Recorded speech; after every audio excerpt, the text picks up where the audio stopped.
Welcome to the CDA Institute's Expert Series, where insightful conversations intersect with global perspectives on defense, security, foreign policy, and international relations. Join us each week as we engage with the sharpest and most influential minds shaping discourse around the critical issues of our time. As a nonpartisan registered charity organization, the CDA Institute is on a mission to ignite informed debate on national security matters, particularly those affecting Canadian defense and the Canadian Armed Forces. With a focus on sustaining, renewing, and strengthening a community of practitioners, scholars, and policymakers, we aim to foster tangible solutions to current and emerging security and defense challenges. This is the CDA Institute's Expert Series. Cross-Strait relations constitutes the intricate relationship between the People's Republic of China and Taiwan, officially known as the Republic of China. The nuanced nature of this relationship stems from a historical dispute over Taiwan's political status following its transition from Japanese to ROC administration after World War II, coupled with the subsequent division resulting from the Chinese Civil War. The central question at the heart of these relations revolves around the ongoing consideration of whether the PRC and ROC are still engaged in a civil war over the concept of one China. This inquiry further probes into the feasibility of unification under a quote-unquote one country, two systems framework, or the potential acknowledgement of both entities as separate countries, namely Taiwan and China, or two Chinas. Taiwan is governed independently of mainland China since 1949. The PRC views Taiwan as a renegade province and has been escalating tensions since President Tsai Ing-wen's election in 2016. Beijing has historically pushed the quote-unquote one China principle in the 1992 consensus, while Taiwan's leaders, especially under the Democratic Progressive Party, resist explicit acceptance and have explored alternative formulations. Taiwan's thriving semiconductor industry, led by companies like TSMC, adds a strategic dimension to the cross-strait equation with implications for global technology supply chains. In this week's episode, J. Michael Cole, Jude Blanchette, Shelley Rigger, and David Sachs join us to discuss the history of cross-strait relations, Taiwan's military and logistical capabilities, as well as Taiwan's strategic significance to the PRC. To begin our discussion, we'll turn to J. Michael Cole to discuss the CCP's covert influence tactics, PLA activity in the Taiwan Strait, and the implications of the 2024 Taiwanese election. Cole is a Taipei-based Senior Non-Resident Fellow with the Macdonald-Laurier Institute in Ottawa and the Global Taiwan Institute in Washington, D.C.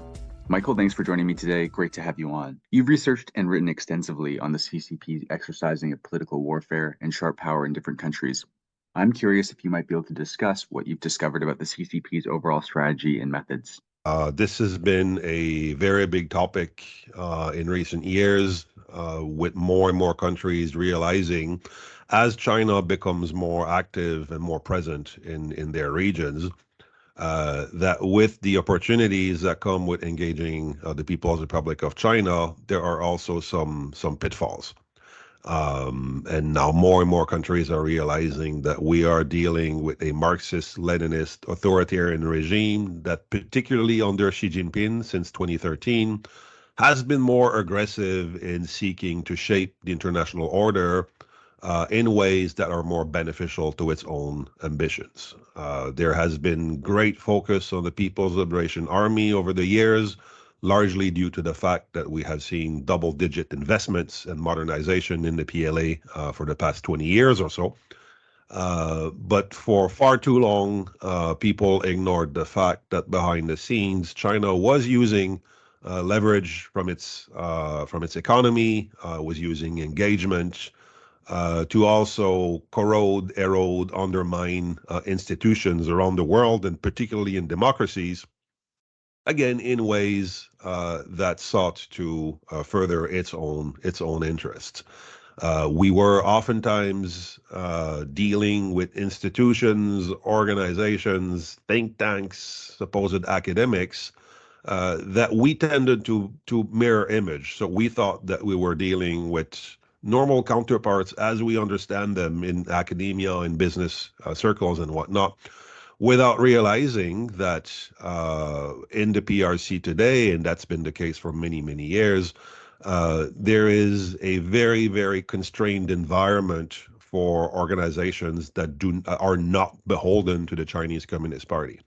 And again, especially under Xi Jinping, the CCP rules over almost everything, and more has been influential in organizations whose ability to do things is contingent on their doing certain things for the CCP. So what this means for countries worldwide, organizations, government, is that oftentimes, without our knowing it, we are inadvertently assisting the CCP in doing things that are not only beneficial to Beijing, but may also be undermining our own institutions. So not everybody is willingly or complicit in the activities of the CCP overseas. CCP has gained tremendously from ignorance worldwide, and again, the assumption that we were dealing with normal institutions. But more and more law enforcement agencies, intelligence agencies, think tanks, academic institutions are realizing that the multitude of vectors that China has been using to further its influence in our societies, whether it's business, academic exchanges, investment, and whatnot, is something that needs to be addressed. And the other big challenge as well is that a lot of the things, the so-called sharp power that China does in our societies, is not necessarily illegal, which means that our legal institutions, our law enforcement agencies, our intelligence agencies, oftentimes are not equipped to deal with this accordingly. So this has led in recent years to countries like Australia, for example, revising their laws so that they are equipped to deal accordingly with this type of influence in their democracies. The PLA increasingly violates the median line in the Taiwan Strait, which was historically respected by both parties for decades. I'm curious what the security implications of this are for Taiwan and for the region more broadly. Yeah, the median line was a tacit agreement by both sides, with a lot of encouragement by the U.S. military, which practically prevented military aircraft from both sides crossing a line in the Taiwan Strait. The reason why that line existed was that it would give time, mainly for Taipei, because Taiwan does not threaten China military. It would give Taiwan sufficient time to detect aircraft that are aiming towards Taiwan. So this was for awareness reasons, and gives plenty of reaction time for Taiwan to scramble interceptors if PLA aircraft were approaching Taiwan from that direct vector. Now, in recent years, Beijing, for all intents and purposes, decided to no longer regard that median line as something that needed to be respected. That also applies to Navy vessels as well, and we've seen more and more intrusions by those vessels in waters closer to Taiwan proper as well. Now, with greater activity by the PLA into Taiwan's air defense identification zone and across the median line, certainly that increases traffic. That increases the risks of miscommunication, of accidents, of collision. That could very quickly turn into something much more serious. What this also means, and now this occurs on a almost daily basis, is that reduces reaction time for Taiwan to scramble interceptors. And by dint of having this type of activity on an almost daily basis, there is always the possibility that China could try to sort of mesmerize Taiwanese security apparatus into thinking that, okay, this is just another day of routine exercises. And if one day Beijing decides to actually attack Taiwan, then that could contribute to an element of surprise, because expectations were that this is just another routine exercise, whereas this time around, this is actually something much more serious, much more kinetic.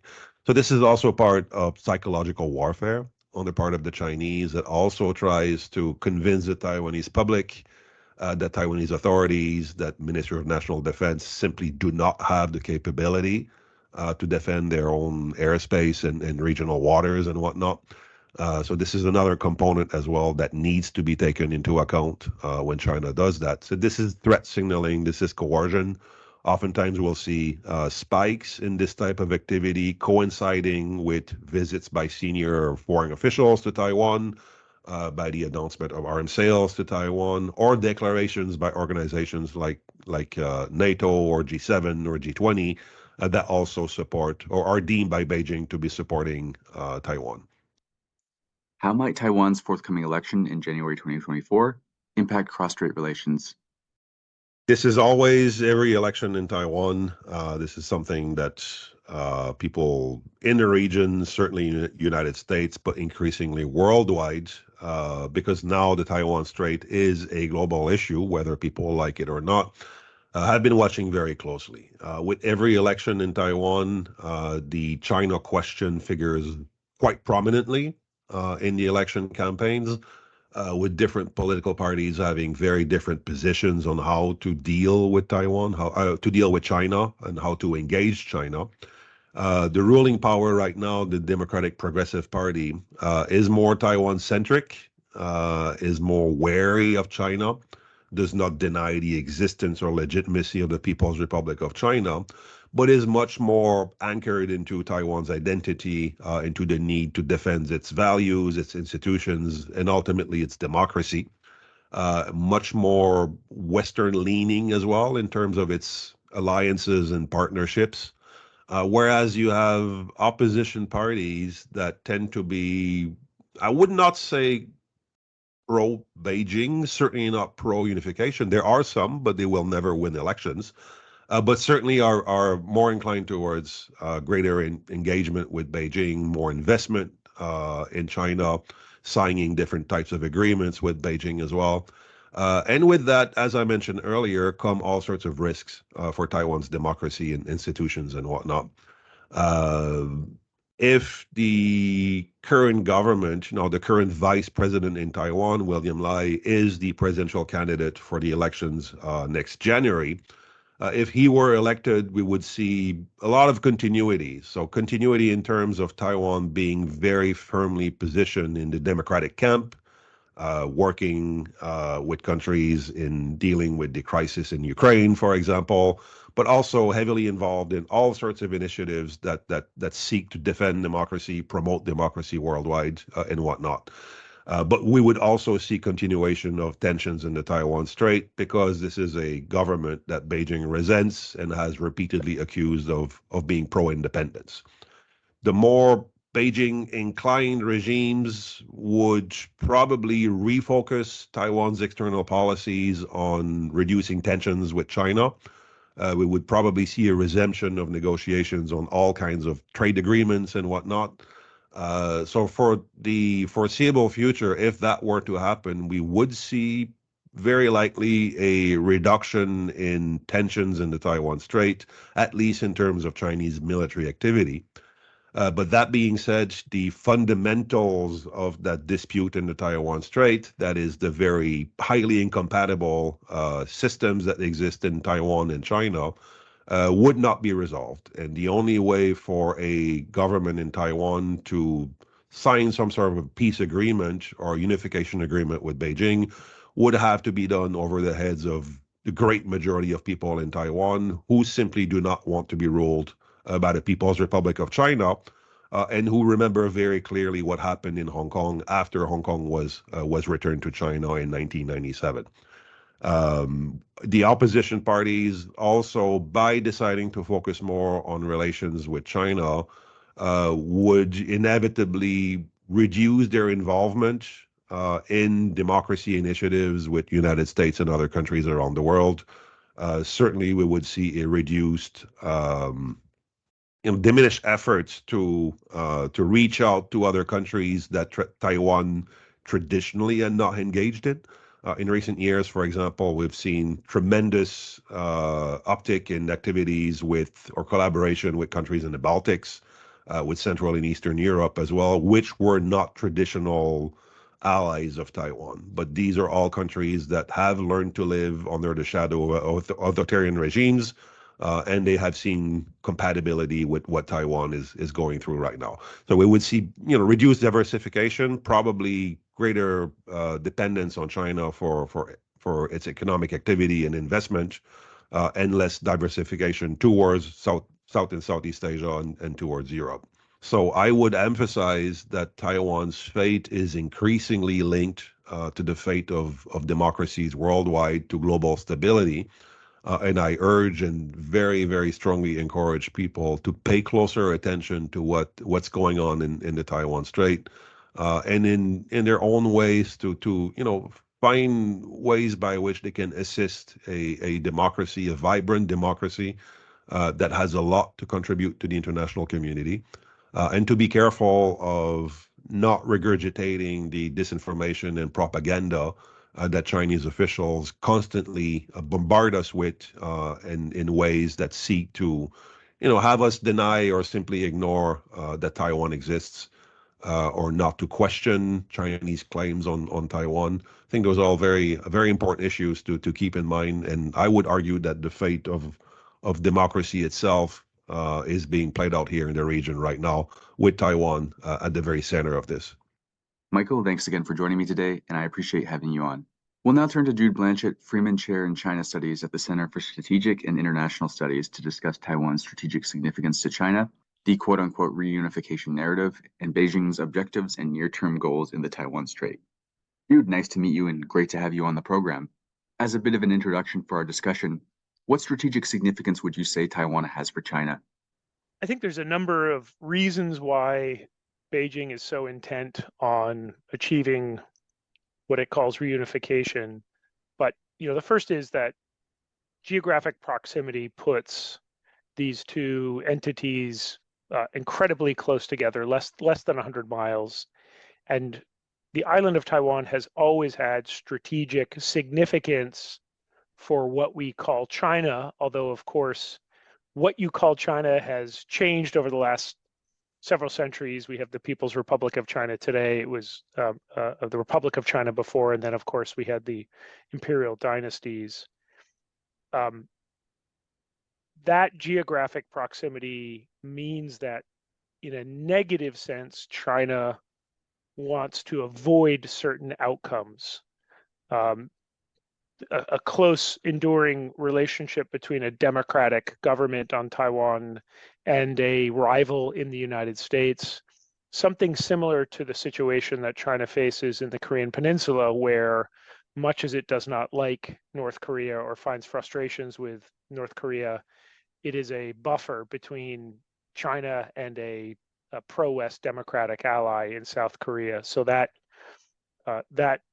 geographic and strategic relationship exists at a foundational level between Taiwan and China. It's also worth noting that Taiwan has become a ideological issue for the Communist Party as well. For the past 74 odd years, since the founding of the People's Republic of China in 1979, Beijing has been waging political warfare, economic warfare, and at times limited kinetic warfare in an attempt to reclaim Taiwan. And it has put the reclamation of Taiwan as a key legitimating narrative for the Communist Party, that it will overcome the territorial degradation and humiliation that previous governing authorities in Beijing had to endure, and be the final one to bring all the territorial pieces of Greater China under de jure control.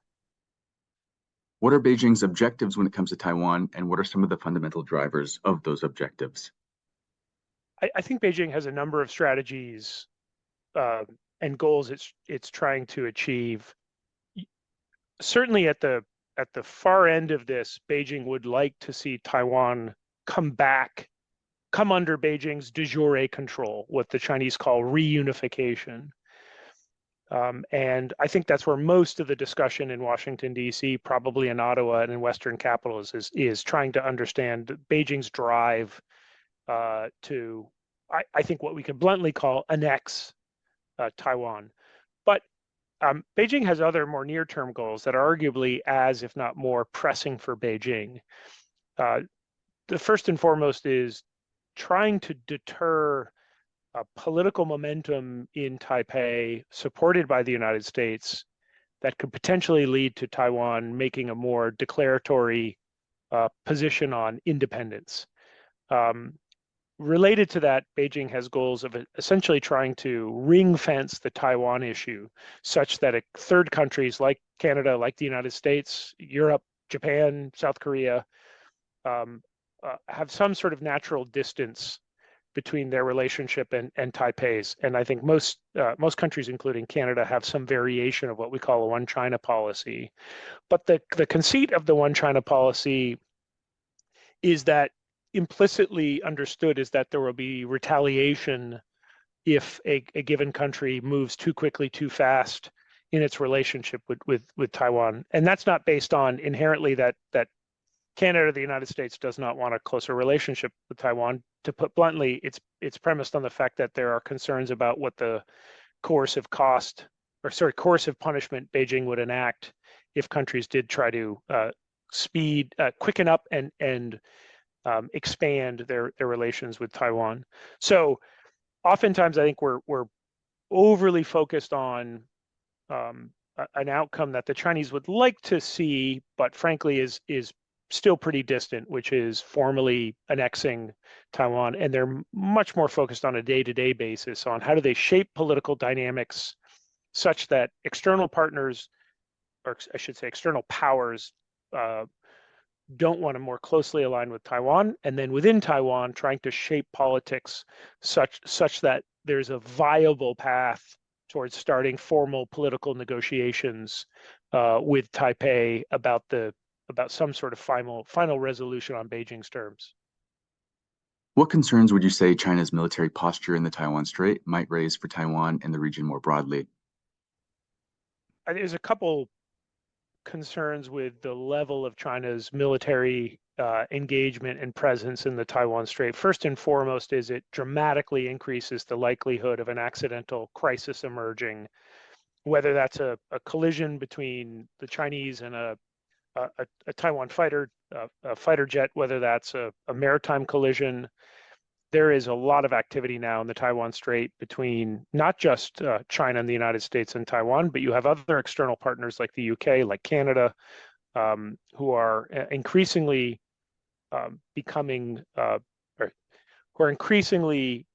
demonstrating solidarity with the rules-based order by showing the Chinese that they're going to operate in any international waters.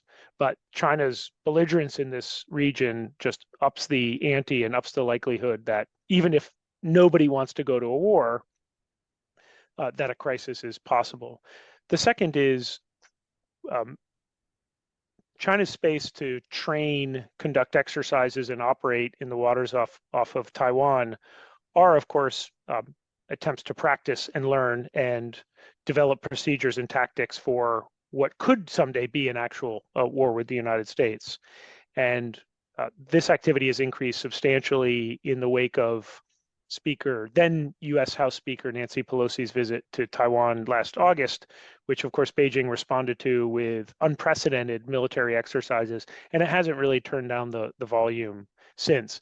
The third and final important reason why we should be concerned about China's the presence of China, but more importantly, the volume and tempo of Chinese activities in the Taiwan Strait is also designed by China to send a political signal to Taipei, which is you are surrounded, right? As daily, regular demonstrations of a pretty staggering power gap between Taiwan's own indigenous capabilities and those of China. So one of the reasons that the People's Liberation Army, or the PLA, frequently broadcasts images on state television of mock invasions is not just to rally domestic support in China, but it's to send very clear signals to Taipei about what the stakes are here. Basically, for China, a credible threat of an invasion is the foundation of Beijing's own deterrence strategy.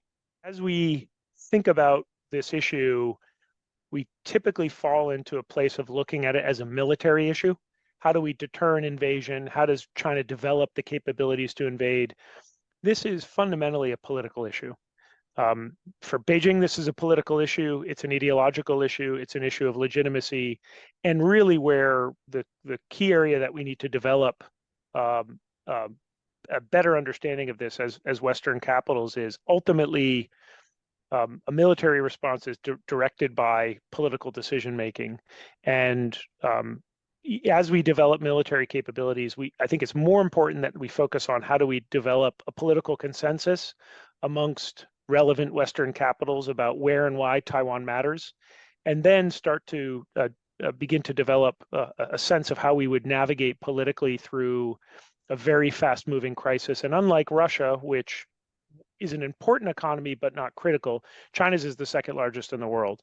And so there's going to be a lot of voices who are going to urge restraint, call for caution when China escalates in the Taiwan Strait, precisely because they're concerned about some of the economic impacts. And I think it's important to be concerned about costs and trade-offs, but we should acknowledge and embrace early on that this is not going to be a straightforward issue of seeing the Chinese launch an invasion, then expecting that the United States and Western allies are necessarily going to intervene. We have to build that consensus, not take it for granted. Jude, thanks for joining us today. Next up, Shelley Rigger, Taiwan expert and Brown Professor of East Asian Politics at Davidson College. Shelley will provide a brief history of cross-strait relations, Taiwan and China's perspectives on key historical events, as well as current challenges in cross-strait relations and what we can expect in the near term. Well, Shelley, it's great to have you on today. Why don't we dive right in? I'm wondering if you might be able to provide a very brief overview of some of the historical context that has shaped cross-strait relations between China and Taiwan, maybe focusing on some of the key events or milestones. One of the things that's really interesting about cross-strait relations is that people in Taiwan and people in mainland China have a very different idea of what those milestone events ought to be. This was brought home to me really clearly during an event for students. It's called Straight Talk, and it's kind of a little bit of a conference or a camp for students from mainland China and from Taiwan. And one of the exercises that they do is to put a piece of paper on the floor for each of the main and most important formative events in cross-strait relations. And they're supposed to kind of space them out proportionate to the amount of time that elapsed between one major event and another. And the two teams of students, the Taiwanese students and the PRC students, did this one time. And the Taiwanese students started in 1895 with Taiwan's incorporation into the Japanese Empire. The PRC students started sometime around 1300 at the beginning of the Ming Dynasty. So a critical part of the cross-strait challenge is precisely the very different understanding of what are the relevant historical moments and why. So the reason that the Chinese or the PRC students started so early was that according to the PRC official history, Taiwan was understood as part of China very early in the dynastic era. So that if you look at very old maps, sometimes you'll see you'll see China, or you'll see Taiwan on a map of an early dynasty. And so therefore, this means that Taiwan has always been part of China. So that's the PRC position, is Taiwan has been part of China since time immemorial. And because the PRC is the government of China, Taiwan is part of the PRC, or should be part of the PRC, and is part of the PRC, but not under its jurisdiction today. For people in Taiwan, they tend to see this story starting at the earliest in the 1500s, when people from mainland China first began traveling to Taiwan and settling there. So prior to the late Ming era, there really weren't people of mainland Chinese descent in Taiwan. The people who lived in Taiwan were indigenous islanders with no discernible connection to the Asian mainland. But in the 1500s and especially in the 1600s, a lot of people began moving from mainland China to Taiwan, and the people of Chinese ancestry became the majority in Taiwan. So under the late Ming and early Qing dynasty, Taiwan begins to actually have a Chinese population, an ethnically or ancestrally Chinese or culturally Chinese population. So for Taiwanese, that's when the story begins. Then the next big moment is the decision by the Qing dynasty in 1895 to turn Taiwan over to the Empire of Japan. Then Taiwan is part of the Japanese Empire until 1945, the end of World War II, at which point the Allies, the US and its allies in World War II, had agreed that Taiwan would return to Chinese sovereignty. The Chinese government at that time was the Republic of China under the leadership of the Nationalist Party and Chiang Kai-shek. And so Taiwan was handed by the Japanese more or less directly to the Republic of China. Immediately, civil war breaks out in mainland China, and the People's Republic of China was founded in 1949 on the mainland, but the Republic of China, under the leadership again of Chiang Kai-shek, remained in Taiwan from 1949 until the present. So those are the major dates that I would name for the sort of big picture history, and particularly for explaining how this conflict comes into being. This difference between seeing Taiwan as part of China from time immemorial and seeing Taiwan as a place that's sort of bouncing in and out of the Chinese empire, that in 1949 loses its connection to the Chinese mainland at the end of the Civil War and kind of heads off in its own direction. That's how we find ourselves where we are today. I'm wondering how Taiwan fits into China's broader strategic objectives, especially considering its increasing economic and military power. Why is the PRC so determined to control Taiwan? And in fact, is the PRC determined to control Taiwan, or is the PRC just determined not to let someone else control Taiwan? And this is a really hard question. There's a wonderful book. It's not a new book, but a wonderful book that is still the best on this topic, Why Taiwan, by Alan Wachman. And Alan made the argument that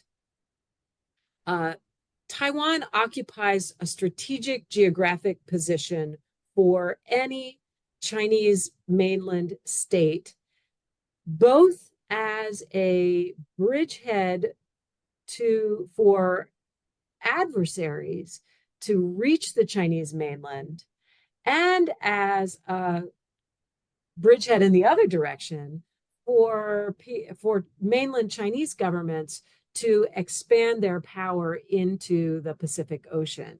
So in Wachman's view, the real motivation here is geostrategic, that at best, mainland Chinese states, starting with the Ming and the Qing, and then the ROC, the Republic of China, and now the PRC, they would like to control Taiwan at best because it allows them to project power into the Pacific, and at a minimum, because that keeps it out of the hands of adversaries who might press mainland China from a stronghold on Taiwan. Another explanation for why the PRC is so determined to control Taiwan is this idea that having laid claim to it from time immemorial, there is a kind of legitimacy cost to any PRC or mainland Chinese government that fails to secure Taiwan as part of a mainland-based state. So if this is, if Taiwan is part of the PRC in some kind of cosmic sense, then the fact that the PRC government in Beijing does not at this moment control it is a failure of the PRC government. And who is it failing? It's failing its ancestors in a sense, right? It's let down the civilization that it claims to embody and represent. So I think those are both relevant parts of why the PRC pays so much attention to Taiwan.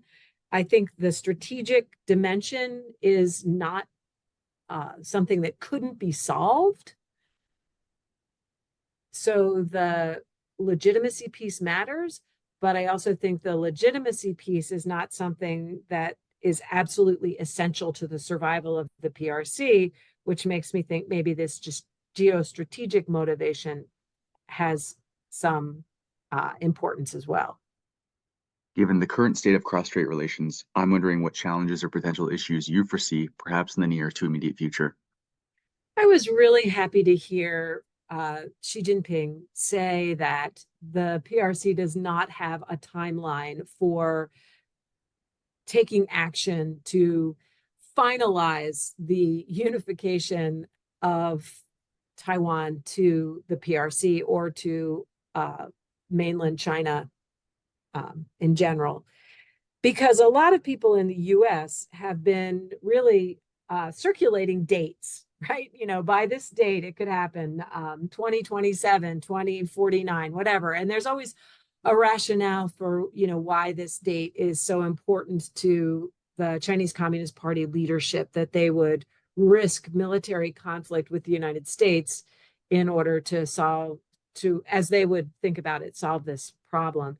So I think the best minds, the people that I really rely on for wisdom on these kinds of issues, have been saying there is no timeline, that the PRC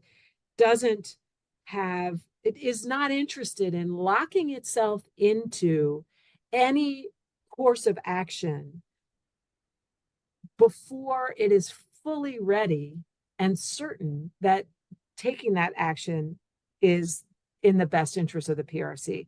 So when Xi Jinping himself, last week, 2 weeks ago, said that there was no timeline, I felt like this was confirming that the people that I listen to for wise advice on this matter are correct, that they understand better how the PRC looks at these things. So I think what Beijing worries a lot about being pulled into a military conflict for which it is not ready.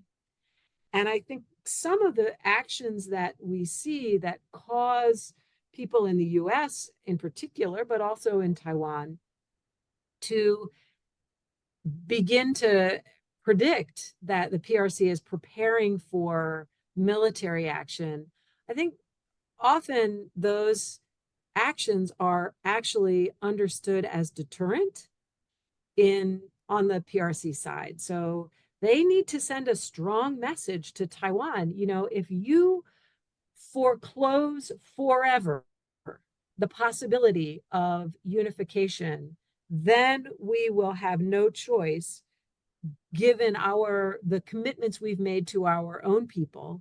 We will have no choice but to take military action to stop you from ending that possibility. And what that really means is declaring independence in a way that says there's no future for Taiwan in China at all.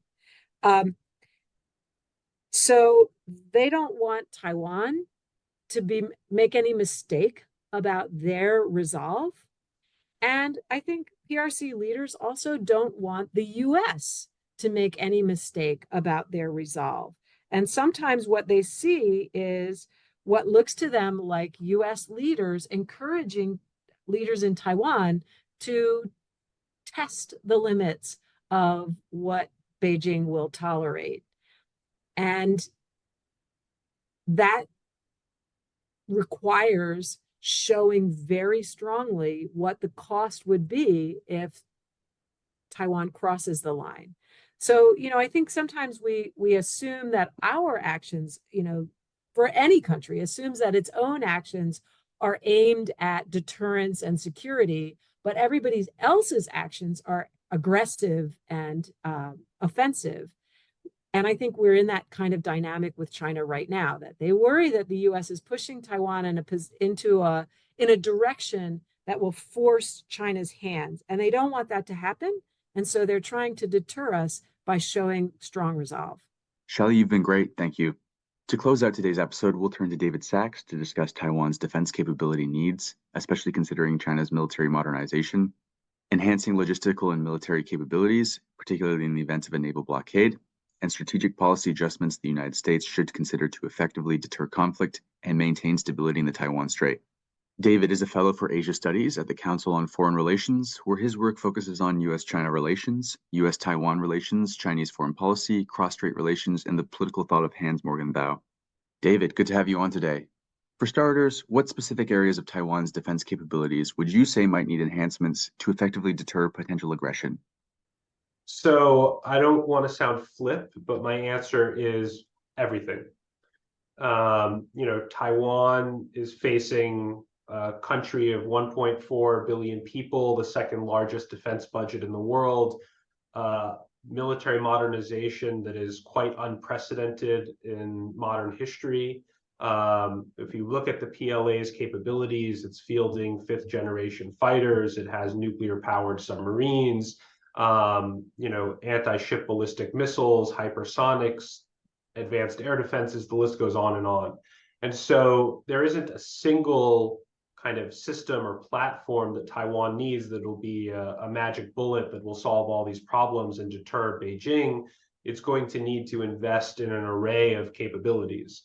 And so when we look at what Taiwan has and what it needs, the list is quite lengthy, but what the United States, I think, has been pushing Taiwan to really invest in, the keywords you'll hear out of Washington are asymmetric and innovative. And so it's not to try to match Beijing, ship for ship, plane for plane, because you're not going to be able to spend what China spends on defense. And Taiwan, obviously, as an island of 23 million people, doesn't have the same resources that China has. But there are certain cost-imposing strategies that Taiwan can pursue. So a lot of these things are missiles. I think that's the principal kind of capability that the United States is seeking Taiwan to build out, and that Taiwan, to its credit, is investing in terms of its own indigenous capabilities. So, its own anti-ship ballistic missiles, air defenses as well, talking about mines, which Taiwan is also invested in, unmanned platforms, whether it's drones, as well as unmanned underwater vehicles. So these are all the types of things that Taiwan, should be pursuing, I think, in the view of the United States and others, while also recapitalizing, what you would view as the traditional platforms that any military has. So it's upgrading its F-16 fleet. It bought Abrams tanks from the United States. It has, significant surface warship capabilities, and then has also invested a lot of money in producing an indigenous submarine, the first one of which kind of had an unveiling a few months ago, and Taiwan is hoping to build 8 to 10 of those. So the bottom line is that the list is long, but I don't think that we can or do have any illusions, to be honest, that there's a single capability that if Taiwan really pursues, all of its problems will go away. That's not the case. So Taiwan really has to invest in a wide range of capabilities. Building off that, how would Taiwan want to go about perhaps enhancing its military and logistical capabilities to maintain supply chains, ensure continuity and essential operations in the face of a potential naval blockade? I think that's a really important question, because Taiwan having certain hardware is no guarantee that it'll be able to actually leverage that and use that during a conflict. We should all assume that the PRC will attempt to degrade or destroy Taiwan's command and control infrastructure. sever undersea cables, take out any forms of communication to the outside world. And I think that one of the lessons that Taiwan has frankly taken away from the war in Ukraine, but also Elon Musk's subsequent statements, is that they can't rely on Starlink. So they need to find solutions to this. So the digital ministry in Taiwan is looking at alternatives to Starlink and other ways to maintain communications during a crisis, while the Tsai administration in Taiwan has put more emphasis on actually those elements outside of MND, the Ministry of National Defense, that could complement the military during a potential conflict. And so, this is about how to mobilize the rest of the citizenry, how to enhance the training of the reserves. The mandatory military service has been lengthened from 4 months to 1 year, and now they're overhauling the training for that to make it far more serious, because, to be frank, up to this point, it really has not been serious. So there are a lot of things that Taiwan needs to do. A short list would be doing things like increasing the reserves that it has in terms of fuel on island. Taiwan imports nearly all of its energy supply, also its stocks of food, medical supplies, its ability to deal with a mass trauma event. That is, Taiwan is not now where it would need to be to contend with that, as well as to harden communications. And I think from the military perspective too, Taiwan is a very top-heavy military that doesn't necessarily empower units at a much lower level to make tactical decisions. A lot of these things go up to a very high level for approval before they're taken on the battlefield. And so Taiwan's military is also working to decentralize a lot of this during a conflict. But again, that still takes a lot of time. I mean, reforming something like the Ministry of Defense is a big undertaking, and I think that process has only just begun. In light of a more capable, more assertive China, dissatisfied with the status quo, what strategic policy adjustments would you say the United States could or should make to effectively deter potential conflict and maintain stability in the Taiwan Strait? I mean, that's the million-dollar question, and there's a range of views on this in the United States. I mean, I wrote a couple of years ago a piece arguing for the United States to shift from strategic ambiguity to strategic clarity, and to publicly state that it would come to Taiwan's defense in the face of PRC aggression. In my view, strategic ambiguity was formulated and designed for a world in which the possibility of Taiwan provoking a conflict through a declaration of independence is just as likely as the PRC provoking a conflict and deciding that it wants to resolve this militarily. But in my view, that's not the world we live in anymore. I don't believe that Taiwan is going to do something irresponsible and declare independence. Public polling in Taiwan supports this. Statements by Taiwan's political leaders across the spectrum support this as well. So I think U.S. policy needs to shift to a posture of actually focusing much more on deterring PRC aggression against Taiwan. And to me, again, this is not a cure-all, but one way of contributing to that is to make clear publicly, as President Biden has done on 4 occasions, that the United States would directly defend Taiwan if the PRC decided to initiate a blockade or attempt an invasion of the island. Another thing that we have to do, which to me is actually just as important, if not more important than our declaratory policy, is to really align with our allies in the region and do much more to coordinate with Japan above all else on this. I mean, the United States has 50,000 troops in Japan. Those are the ones that would be called upon for a Taiwan contingency. Those are the bases that the United States would have to use. They're the only ones within unrefueled range of Taiwan. And so we need to have a much clearer understanding from Japan of what it would provide to the United States during a contingency, how Japan would provide indirect and potentially even direct military support of US operations. And so I think if you're looking at this from Beijing, it's one thing to say, can we defeat Taiwan if the United States doesn't get involved? Okay, then the next layer of questions is, can we defeat Taiwan and the United States in tandem? And then the next layer, which is even more complicated, well, what if it's Taiwan, Japan, and the United States? And that's introducing a whole new level of complexity to the PLA that I think would complicate planning and bolster deterrence. And if you go beyond Japan, again, other US allies in the region are critical to this effort, and that would be the Philippines, Australia, and South Korea. They all have capabilities that they can bring to a fight. And I think that these conversations are being had in Canberra, Manila, and Seoul to some extent.